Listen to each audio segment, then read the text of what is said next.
in advance of everyone else.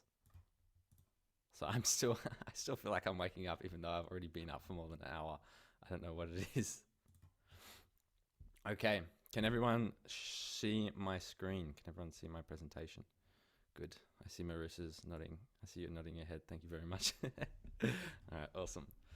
Okay, 大家好，今天我们来谈谈语言学习。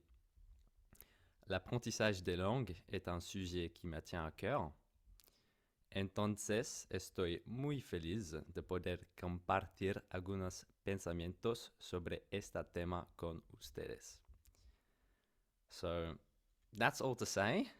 I'm very excited about this topic. I'm very excited about language learning, and it's something that I'm super obsessed with. And I'm very happy to have the opportunity to share some thoughts about that topic with you today. And that was just a bit of Chinese, French, and Spanish to get us in the language learning mood. But before I get into that, it's probably appropriate that I do a little bit of a self-introduction.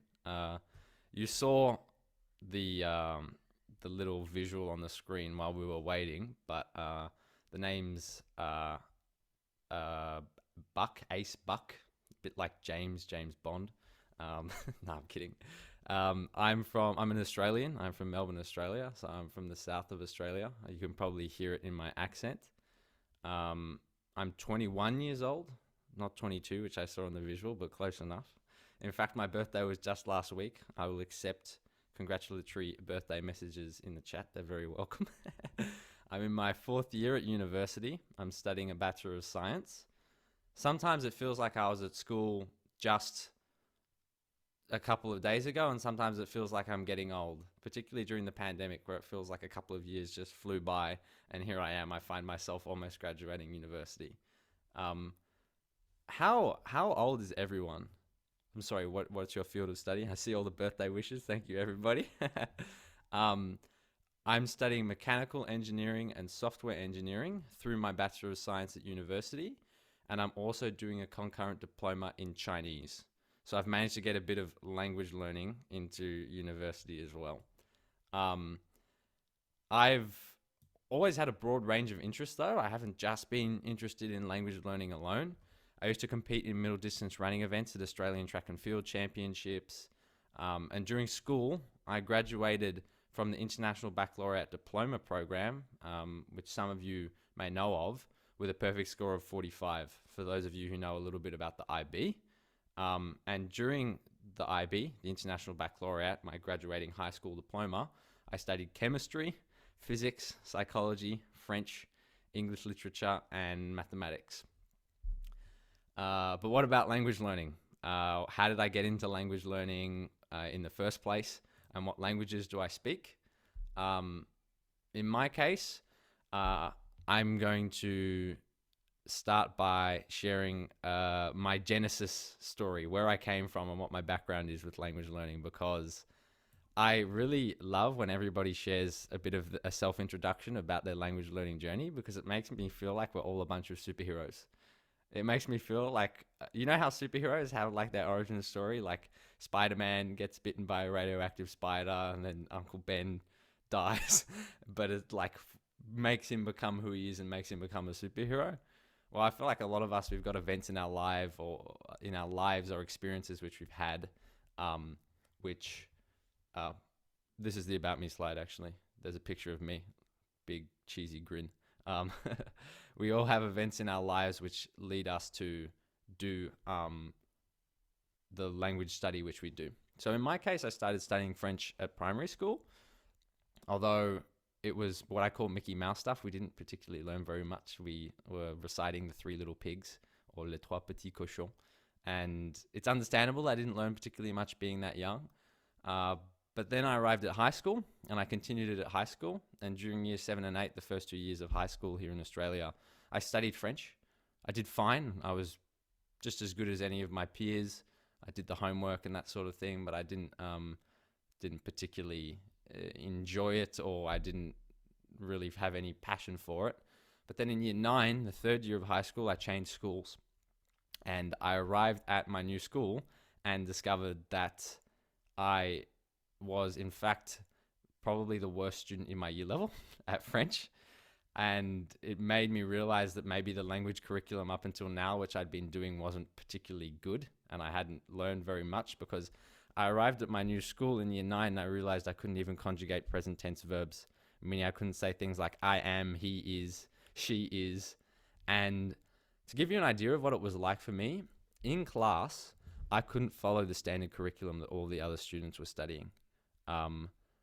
I had to sit on the side of class or at the back of the class with my own sheet of paper, not following the class material, but doing my own exercises so that I could catch up. So I effectively came into the new school being one of the worst students, I would say. But then, during my last couple of years of high school, in year 10, the fourth year of high school and third final year, that's when you enter the senior school. And I listened to a speech from our college ducks, the person who was the highest performing academically at the school. And I was very inspired. And her speech made me myself want to perform well academically and do the best that I could and really strive for the best possible academic result that I could. And I thought about it and reflected upon this. And I realized that if there was anything that was going to hold me back from getting the score that I wanted, it was going to be French. Funnily enough, I thought the other subjects, I'm reasonably good at them and I sort of understood how to study them. I understood how to study concepts, learn facts, that sort of thing. But I recognize that language learning is actually very different. It's not like you can learn a few concepts or memorize a few facts just before a test, unless it's like a vocabulary test or something like that. But if it's a comprehensive language learning test, it's not like you can just learn a few things and then you can speak a language. I recognize that language learning is in fact much more like long-term skill development. And so what I did is I thought, okay, instead of focusing on studying the subject, I'm going to learn French, I'm going to become fluent in French, and then surely I'm going to perform well on an exam. That's what I thought to myself. So over the next couple of years, what I did was I just hammered French. I would wake up in the morning, I would listen to French and watch French YouTubers when I was getting ready. I would listen to French podcasts when I was on the bus. So already I've done like 2 hours of French listening in the morning. I'd arrive at school and go to French class. So I'd have like another hour of practice, and then on the commuting home, I would also listen to French. So I'd have like 4 hours of input of French and then plus whatever homework I did. So I improved significantly, and I actually graduated from high school in the end after 2 years of assessment in French with a score of 99 out of 100 for IB French. I was the Dux of French, meaning I was the highest performing student academically. And I got everything which I wanted. Now, I'm not saying that to brag, but I'm saying that to contrast it. Yeah, thanks, Marissa, for the congrats. I'm saying that to contrast it with where I was at the beginning. If you remember when I arrived at school, I was the worst student in my class. And actually, most importantly, it's not the most important thing is not the academic result, but it's that I actually discovered I really enjoyed learning French. I made French friends online. I went on exchange to France, and the rest is history. Now, since I graduated high school, I've been studying Spanish and Chinese, and I discovered that I love language learning, and I view it as a lifelong passion that I'm going to do for the rest of my life. And because of this, I've been blogging online and sharing my experience learning languages online too. So that's how I actually ended up here today. That's me. That's that guy with a cheesy grin there talking to you over the internet. What about today's topic? You already know, I imagine, the topic of today's speech is holistic language learning, but what does that actually mean in the context of today's speech? Well, what it means is I'm going to discuss the different activities and methods which you can do to study a language, and also the different social activities which you can do to make a language part of your life and integrate it into your life. The most important thing that I want to come out of this talk is an appreciation of how everything comes together. Language learning isn't about isolated study events where you sit and work with your textbook or you go to a single class and learn a few things. But at least in my opinion, it's about fully embracing a language, letting it seep into all of the corners of your life, fill you up, become a part of who you are, And for me, language learning has been an activity which has led to some of the most enjoyable social experiences of my life, and enter completely different worlds, which not only had I never entered before, but I wasn't even aware of before I started studying languages. So that's today's talk. What about the structure? Because I love when I have a roadmap when I'm listening to a talk myself. It helps me follow what the person's talking about and understand and anticipate what's to come. What I've done today is I've broken it up into 2 parts. In part 1, we're going to focus on how to study a language, the different study activities which you can do to go from a complete beginner to being more advanced. What are the steps? Where do you begin?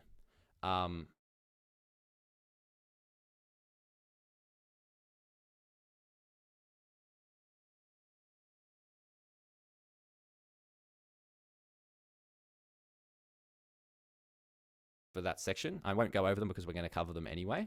And interrogating and asking questions about how can we move beyond study to get to the point of actually living in a language. And this is something which I'm extremely passionate about.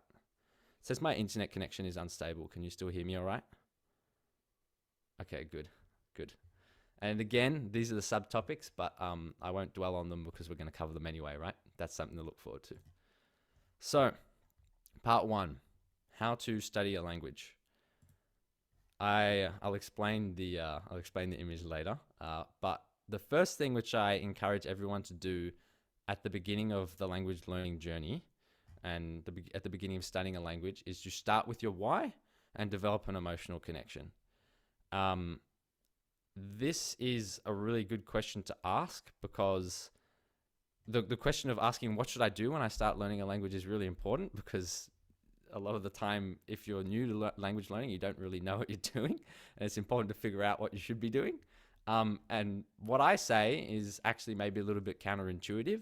My advice for starting to learn a language doesn't have anything to do with study per se. In fact, it's about framing and setting up your future study. So I want to talk about the importance of affirming your why. High performers have high clarity. They know what they want and they know why they want it. So before you bury your head in a textbook, take a moment to look around and reflect upon why you're doing something. Why do you want to learn a certain language? You might have been taught about SMART goals at school, because I'm assuming most of you are around about school age. And I want to say this is the time to forget about SMART goals. SMART goals are goals which are specific, attainable, time-based, etc., etc. I say now is the time to set DUMB goals. DUMB stands for dream-oriented, uplifting, measurable, and behavioral driven. I won't go into depth on this topic, but I want to focus on the dream-oriented and uplifting part. Now's not the time to go and immediately set a goal which makes you super depressed. Like, I'm going to go and study my textbook from this time to this time in the evening after I get back from school and sports training, because it's not inspiring. It's a well-defined goal, but is it something that's going to make you get out of bed in the morning and be enthusiastic for your study? I would argue no. These are necessary goals, but I don't think they're the place where we should be starting. I want to encourage a mindset shift where we don't get bogged down in the logistic details immediately, but we set goals which set a fire of ambition in our belly, give us butterflies when we think about them, and they're so audacious that you have no reason to believe that you could ever achieve them. So instead of I want to pass my Spanish exam, it could be something like I want my Spanish to be so damn good that I can speak with unbelievable and unshaken confidence, feel good in almost any situation, travel the world, and meet people thanks to my Spanish. That's something which is going to get you out of bed in the morning. The other point of this first topic is try and develop an emotional connection at the beginning of your language learning journey. It's linked with reaffirming your why. The idea is to emotionally engage, because emotional engagement drives motivation. So what I mean by trying to develop an emotional connection is I suggest scoping out some activities which you can do, which lay down some social and emotional ties with your language.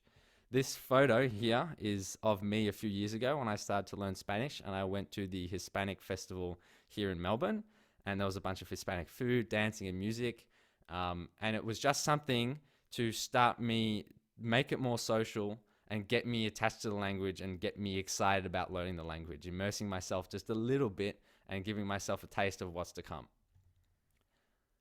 So that's the first topic for today. I'm just going to have some water.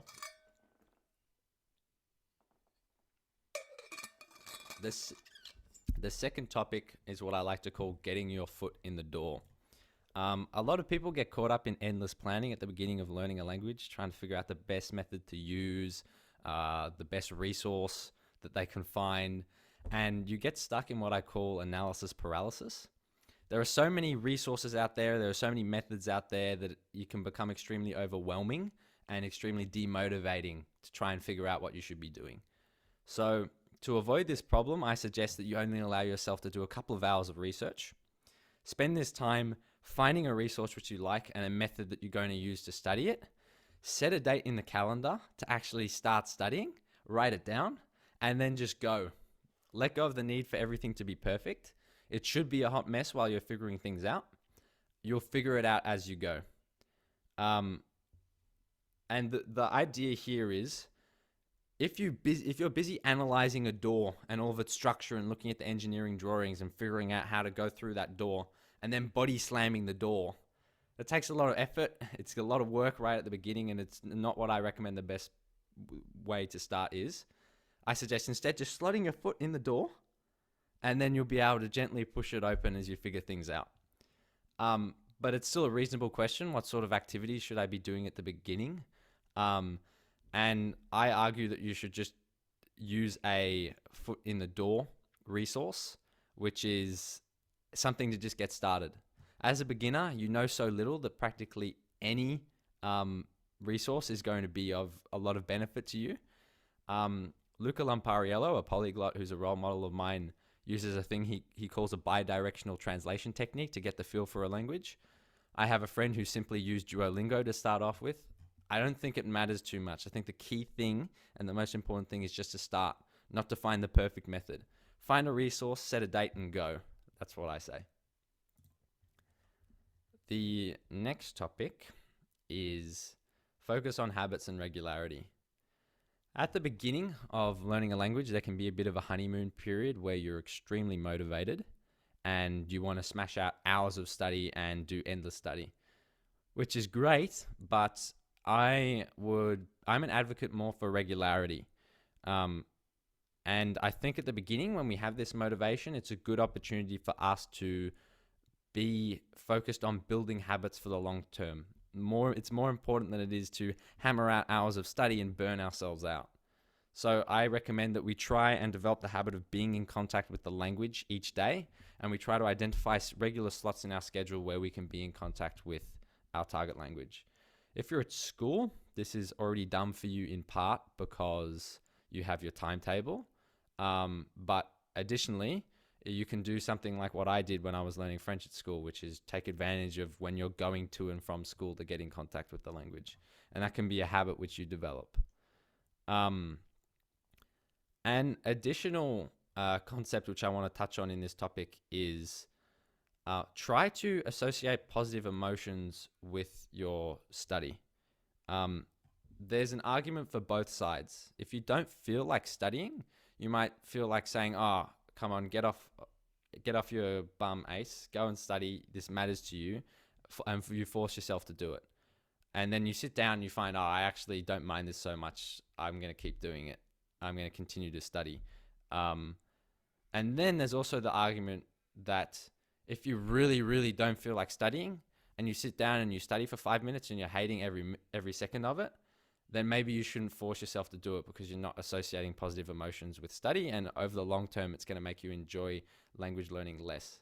For example, even me, someone who's self-proclaimed obsessed with language learning, if I try and study Chinese characters late in the evening when I'm not feeling like doing it, I don't enjoy the activity. So I think the key thing is to understand yourself and listen to yourself. If you want to really enjoy your language learning process and it's just a hobby, listen to yourself when your body's saying, "I don't feel like doing it today," so that you can associate positive emotions with study and keep enjoying it over the long term. And if you're a bit more hardcore, still, I recommend maybe forcing yourself to, this is so me, you can read my mind. Uh, yeah, and if you're hardcore and you're like, no, language learning is really important to me, well, maybe sit down for 5 minutes and then see how you feel afterwards, because often by warming up, we find that it's actually not so bad. The next topic is now moving beyond sort of what you do at the beginning stage and what you do at more the intermediate stage. And I say, nourish your mind with comprehensible input. And it's probably good to start this section by explaining what comprehensible input is, because maybe not everyone knows. Comprehensible input is content in your target language, be that pieces of writing, audio, video, which you mostly understand, like you understand the majority of it, despite the fact that there might be some words or grammatical structures which you don't know. And the idea is that you read, listen to, and watch content which is just slightly above your level. So you understand the majority of it, but there are still new things which you're being exposed to. And I think of the mechanism behind this study technique as in the following way. The brain is a pattern recognition machine. If you give it enough data which it can pass and work its way through, the brain is amazing at working its way through all of that information and identifying the patterns. For example, doing grammatical exercises is something which is useful. It has a place in language learning because it can help you to understand concepts and understand things. However, you're learning things in a form which is not immediately accessible when you're talking. For example, when I'm talking to you now, I'm not thinking about how to conjugate verbs and things. I'm thinking about what I want to say, and then it's coming out. And when you do exercises, that information is not immediately accessible to you in a conversation. You can't think, okay, what's the stem of the verb? What's the ending for this tense and mood? It doesn't work that way. Conversations go very quickly. And comprehensible input, what it does, by just feeding your brain all of this information, which it can do pattern recognition on, it means that it's in a form, you identify patterns and information is available to you in an automatic form. So what will happen is you'll start speaking and saying things and you go, wow, I didn't even know how to say that. But the reason you're able to say it is because your brain has heard it so many times that it naturally comes out. Your brain has understood intuitively the structure, and it just comes out without you even realizing that you knew what it is. I've seen this method advocated for by many polyglots. It's something which worked for me, like what I talked about when I was on the bus learning French. And I think that it's simply our job as language learners to give our brain the opportunity and all the information it needs to do its job of doing pattern recognition. So it's still a fair question to ask, what activities should you actually do to give your mind comprehensible input? And I know a lot of you are still at high school, so the good news is this method works in pretty much any context. The first thing which I recommend is taking advantage of what I call your dead time. Your dead time is time when your body is occupied but your mind is free to do other things. For example, when you're sitting on the bus, your body's occupied because you're commuting to school, for example, but your mind's free to go and listen to something and focus on something else. If you're washing the dishes, your body's occupied washing the dishes, but it's a low-level cognitive task, meaning your mind is mostly free, to example, so that you can listen to a podcast, for example.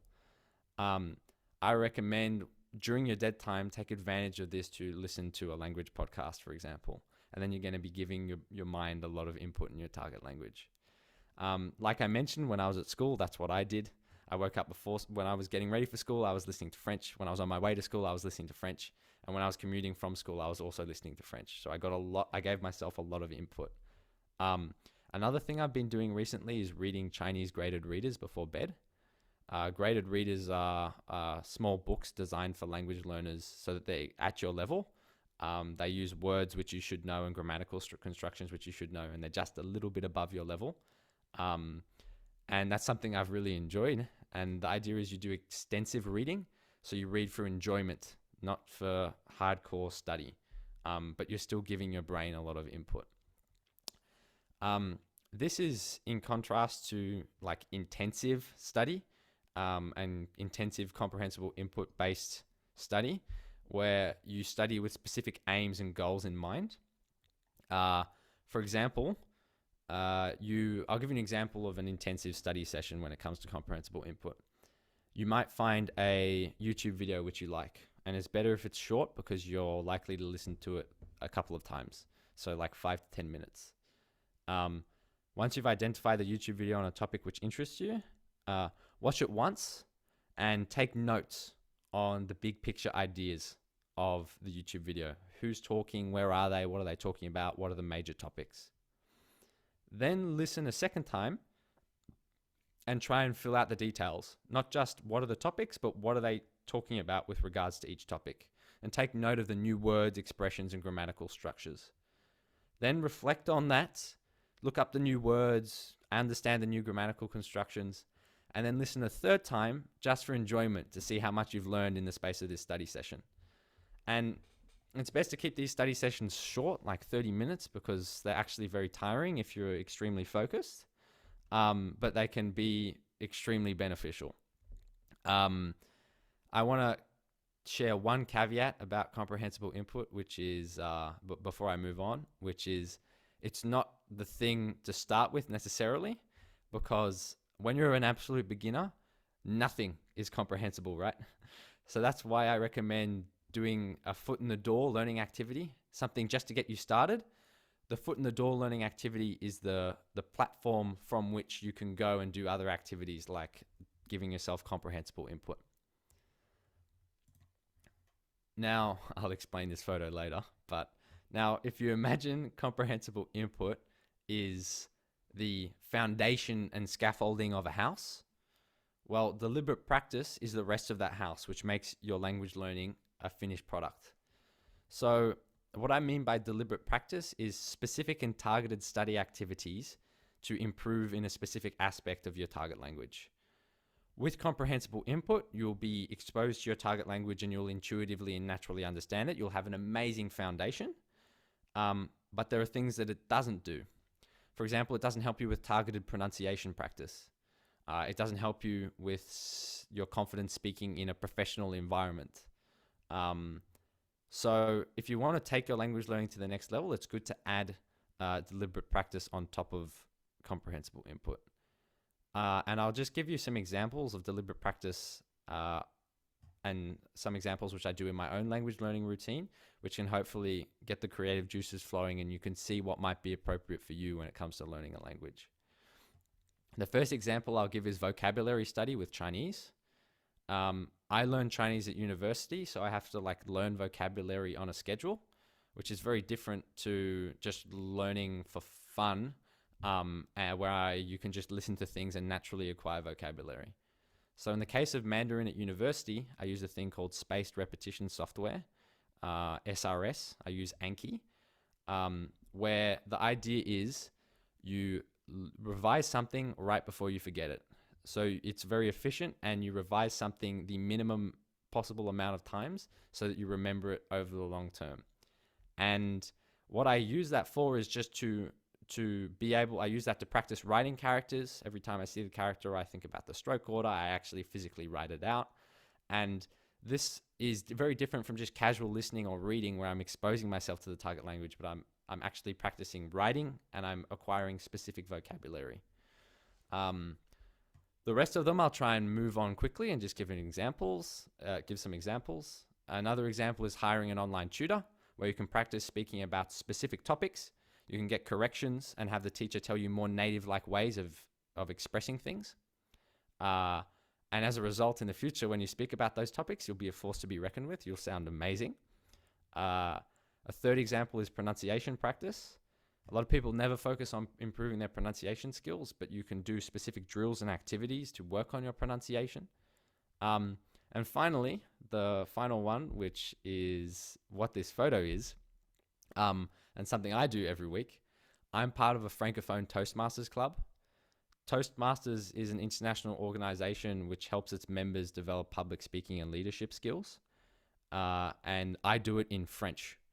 And I'm a member of a club and I attend it online. They're based in Quebec and I'm based in Melbourne. And this here is a screenshot of me. I'm actually at the beach. That is not a Zoom background. I am at the beach. I didn't attend this session in the sense that I wasn't there for the full duration of it, but I wanted to hop on board for the photo because I thought it was hilarious. But yeah, these are a bunch of guys from Quebec, and every week I give speeches. I do impromptu. I do what we call improvisations, where I thought it was a Zoom background. No, that's the legit beach. You can see my hair's wet. I'm in a rashy. Yeah. So the idea of this is one of my deliberate practice activities where I practice speaking French. I practice French. I practice speaking French in a professional context. So yeah, add some deliberate practice and pepper that on top of your comprehensible input, and you're going to be amazing. So that's all about study, how to study a language, and all of the activities which you can do. But the next section is about moving beyond study and making a language a part of your life. And this is what I'm extremely passionate about. And I hope everyone will take some information from this and integrate that into their own language learning, because I think this is where language learning becomes really, really fun. Again, I will explain the photo in a minute. But what I mean is here, make your language learning social. That's the next topic. And what I mean is try and bake some social activities into your language learning routine. And instead of explaining the theory behind this, I will just directly give examples from my own language learning life. I'm a member of the Melbourne University French Club. I'm on the committee. So every week during the university semester, I go on campus, I speak in French, I hang out with my friends in French, we eat French food and do things to do with French culture, and meet French exchange students when the pandemic permits it. And the idea is I get to rub shoulders with people who are interested in the same thing as me, make it social, and I get to talk about language learning and learning French and talk about that experience with other people who are also very passionate about language learning. I also go to parties organized for students on exchange at Melbourne University, which is what this photo is. This is from last week. And actually at this party, I spoke Chinese, French, Spanish, and it gets more exciting because I also spoke German, Portuguese, and Japanese, which are languages I don't speak. But at a party, when you're with a bunch of international students and you just want to make connections and things, you remember random phrases and things which you've learned along the way when you were just checking out a language. And essentially these sort of activities, this is what I learn languages for. I love connecting with people. I love speaking with people. I love practicing my languages with real human beings in social environments. So I try to give myself the opportunity to do this in my language learning. I know not everyone is like as insanely extroverted as I am, which is fine. But I do encourage people to try and make some friends and socialize a little bit as part of their language learning journey, because we're fundamentally wired to be social creatures. Like our neurochemistry is optimized to reward us when we're engaging in social activities, and adding this element to our language learning can motivate us at a deeply fundamental level. I think it's just about finding what works for you. You know, maybe it's not parties, maybe it's just like finding one friend who you chat with online, that sort of thing. So yeah, make your language learning social. Another thing which I encourage is organizing payoff events, which is also very often related to making your language learning social. It can be hard to stay motivated over the long term if you don't see the fruits of your labor paying off. If you don't see what you're working for, if you don't see yourself attaining your goals. It can feel like language learning can feel like an endless slog with no purpose if you don't actually go and do the activities which are the reason why you're learning the language in the first place. So as an antidote to this, I suggest adding some big calendar events and some small calendar events which give you a motivation boost and remind you why you're learning a language. In my case, which is the case for a lot of people, I learn languages predominantly to speak with people and meet people and connect with other cultures. So the payoff events I organize are normally social, like we saw on the sorry, that's the next slide, on the previous slide. And I will give you some examples from my own language learning life. Like I have some small payoff events in my schedule. I have a podcast, and whenever I interview a podcast guest who I find very interesting and doing interesting things in the language learning space, I'm inevitably inspired, and it gives me motivation to do my own language learning study. I'm like, wow, they're so cool. I want to do that too, and it gives me a motivation boost. When I go to French club at university and I speak in French, I'm like, yes, this is why I learned this language, so that I can speak it. This is so much fun. Just a few days ago, I was at an event where for the Chinese Students and Scholars Association at Uni Melb, and there were like a few hundred Chinese international students, and I was the only local student there. And the event was entirely in Chinese, and it was just so much fun.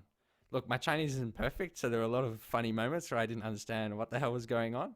But the point is, it was good enough to go and have this experience. And it's so motivating for me, because I'm like, this is why I study a language. There's this entire other community out there, this entire other world, which I can only have access to because I'm learning this language, and here I'm doing it. So I suggest adding these payoff events to your calendar, which motivate and inspire you.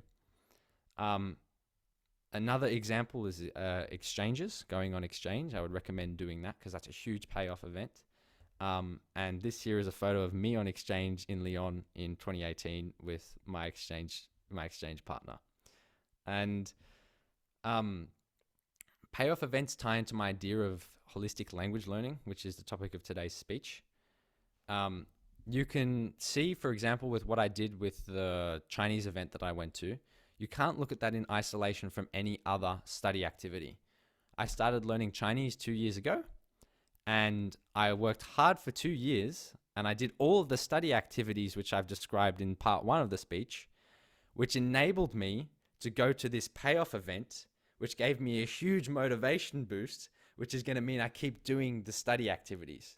So you can see how when you look at the system as a whole and you add all the parts together, you can see how if everything works in harmony as an entire system, not as a system of isolated parts. I know not everyone learns languages for the same reason I do. So the key thing is to reflect on what a payoff event would be for you. Maybe it means reading that book, which you've always wanted to read, and working up to that. Maybe it means watching that TV show, which you've always wanted to watch, and working up to that. But I believe having payoff events is extremely beneficial because it keeps us motivated and gives us motivation boosts. An example of small payoff events which you can integrate regularly into your calendar is doing regular language exchanges. A language exchange is a language learning activity where you find a partner who ideally is learning your native language and you want to learn their native language. And you send texts and do video calls where you spend time conversing in both languages. There are 3 main benefits to this in my eyes. The first one's not directly related to language study per se.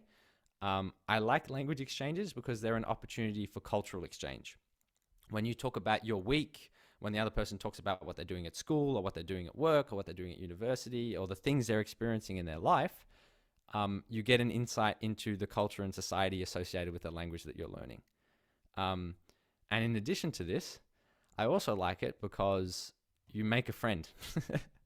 And that's what it's all about for me. So I even when I went on exchange to France in 2018, I met up with someone that I was doing a language exchange with previously online. In fact, I'm going on exchange to France later this year, and I'm going to meet up with them again. So you do make genuine friendships. Another huge benefit with language exchanges, which you don't find everywhere, is the fact that it allows you to learn informal language. When you're just sending casual chat messages with someone or just chatting informally with someone, there's a lot of slang which comes up, and slang which is region specific. And language exchanges are a great way to expose yourself to that. And then the third and final benefit is related to all other study things, which is it's simply an opportunity to put into practice that which you've been learning and have a conversation and see how you're going. If you're wondering how you can do a language exchange, there are a lot of language exchange apps out there. I'd recommend HelloTalk or Tandem. you might just, people have different experiences. You might just want to keep in mind that there are some unsavory individuals on the internet. You can always block them, and I guarantee there are going to be some good people out there. And also, you can filter to just talk to the same sex if you're more comfortable with that. So that's just some advice. And a final small tip is, I recommend a depth-based approach rather than a breadth-based approach. Try to find someone you really connect with well, and then have a long-term language exchange with them rather than talking to thousands of people. This is me and my language. Exchange partner practicing Chinese and English. The next topic is something which has only come into my life and I've realized recently myself, which is embracing the language learner identity. If you're passionate about language learning, or you think you might be interested in language learning, I really encourage you to lean into that and fully embrace that. When I was learning French at school, I was like, I like this, but it feels so arbitrary. Why is this the thing of all things that I like? You know, I'm good at some other things. I'm interested in other things. Why is this the thing that I'm like mad about? And at the beginning, I pushed back against the idea of sort of being a language learning guy, because I was like, no, I don't want to just be the language learning guy. I have other interests. There are other things I have going for me in life. I don't want to like box myself into that. But that, I say, that didn't matter at all in the end. I fully embrace that identity now. I let people know that I'm a language learning enthusiast, and I don't just reduce myself to that, but I say this is something I'm extremely passionate about, and it's been nothing but positive for me. Now people ask me about how my language learning's going, so I get to talk about a topic which I love. It's also the single best icebreaker I've ever come across. Often people have a lot to say about language learning. Embrace your identity and say you're a language learning. Exactly. That's exactly what I'm saying.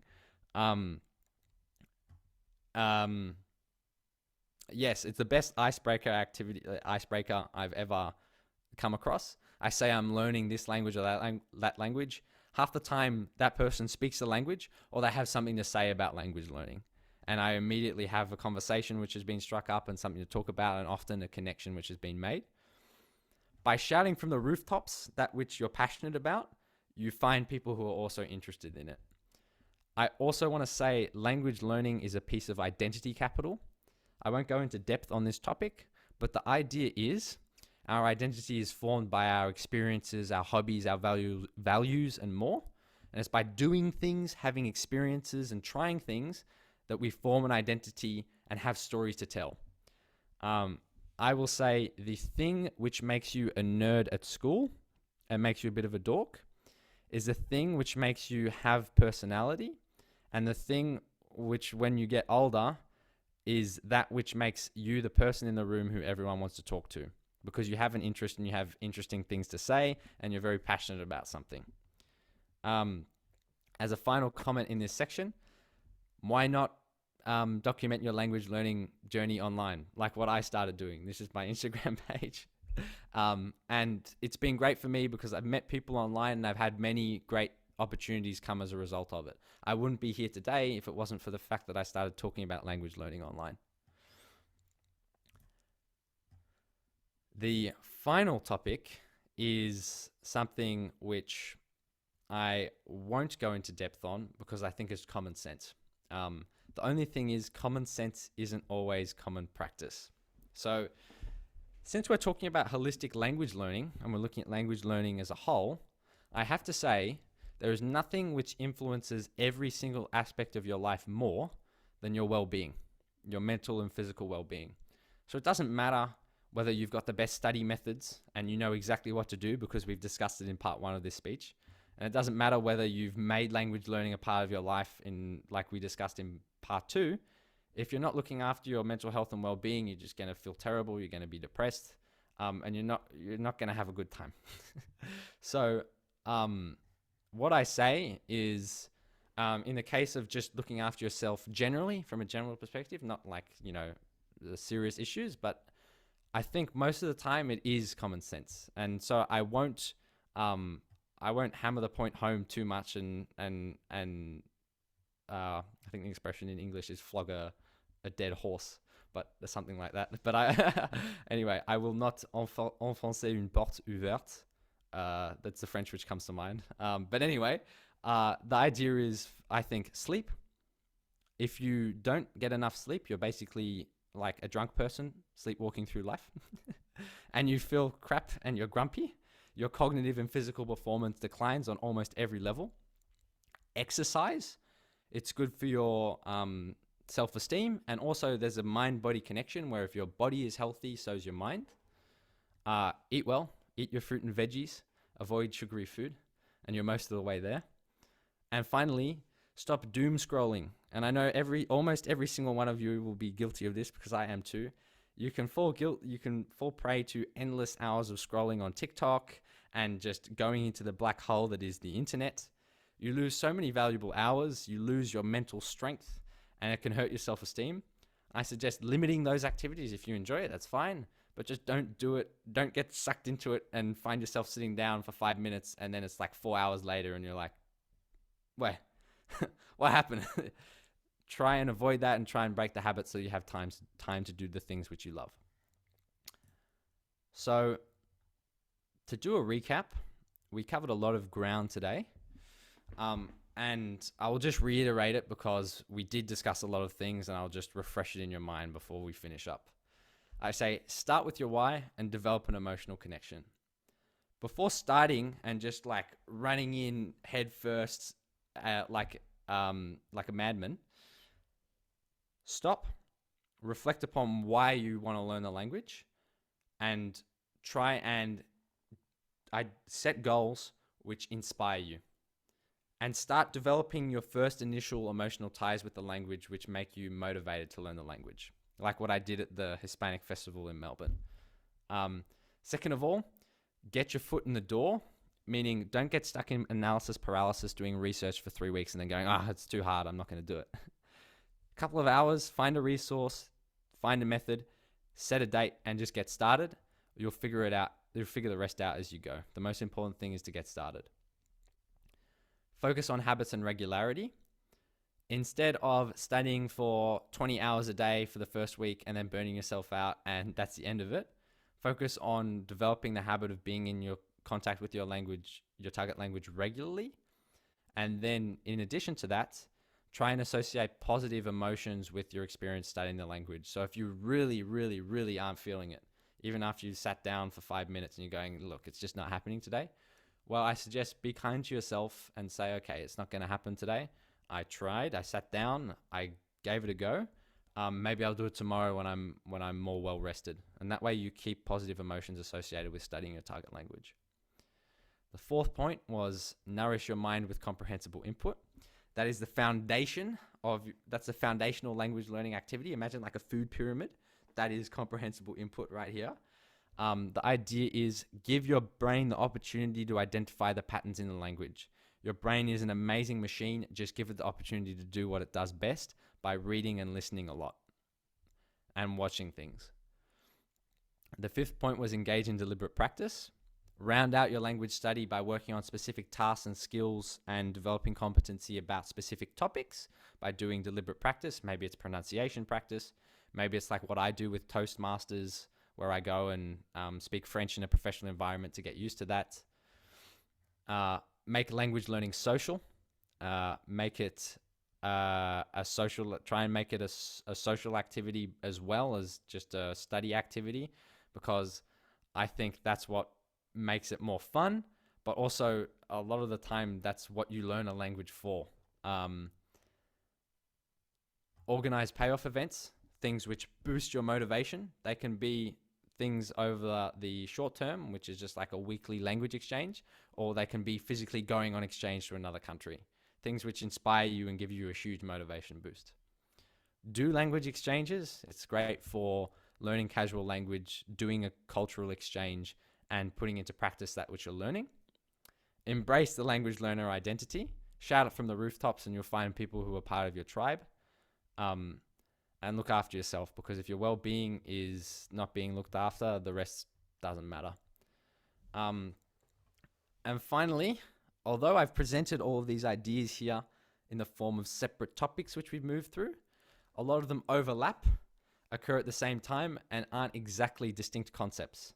For example, I talked about language exchanges in and of themselves, but language exchanges can also be seen as mini payoff events. And language exchanges can also be seen as deliberate practice where you might be doing it to learn casual language. So that's why today's topic is called holistic language learning. Language learning activities overlap and they're best done in conjunction with one another. It's best to look at language learning as an entire system, not just a series of isolated study activities. And also, language learning goes beyond simple study activities and it can become something which permeates every aspect of your life. And I believe when we truly learn a language, that means you spend time living in the language. And that's all for today's talk.